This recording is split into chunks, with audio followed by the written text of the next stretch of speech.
হাজার বছরের শ্রেষ্ঠ রাত বলা হয় লাইলাতুল কদরকে। এই রাতে আল্লাহ বান্দার নেক দোয়া কবুল করেন। এ রাতে আল্লাহ অধিক সংখ্যক রহমতের ফেরেশতা পৃথিবীতে অবতরণ করেন এবং যা সকাল না হওয়া পর্যন্ত পৃথিবীতে এক অনন্য শান্তি বিরাজ করে।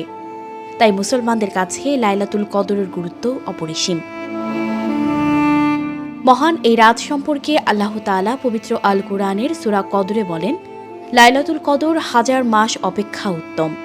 ওই রাতে ফেরেশতাগণ এবং কামেল রুহু সকল রাতের প্রতিপালকের হুকুম অনুযায়ী যাবতীয় বিষয়সহ নাজিল হয়।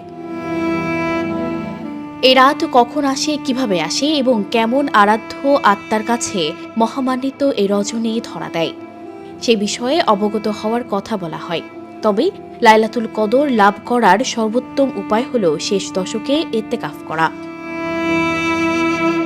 উম্মুল মুমিনিন আয়েশা রাদিয়াল্লাহু তাআলা আনহু হতে বর্ণিত, প্রিয় নবী হযরত মুহাম্মদ সাল্লাল্লাহু আলাইহি ওয়াসাল্লাম বলেছেন, যে ব্যক্তি রমজানের শেষ 10 দিন ইত্তেকাফ করবে সে 2টি উমরা ও 2টি কবুল হজ আদায় করার সওয়াব পাবেন।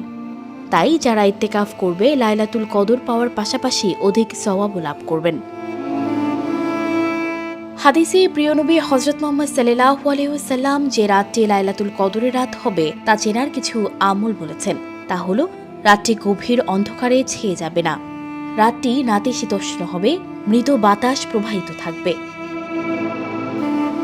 এছাড়া সে রাতে ইবাদত করে মানুষ অপেক্ষাকৃত তৃপ্তি বোধ করবে। কোনো ইমানদার ব্যক্তিকে আল্লাহ স্বপ্নে হয়তো তা জানিয়ে দিতে পারেন। ওই রাতে বৃষ্টি বর্ষণ হবে, সকালে হালকা আলোক রশ্মি সহ সূর্যোদয় হবে, যা হবে পূর্ণিমার চাঁদের মতো। সানজিদা রহমান, প্রবাস খবর।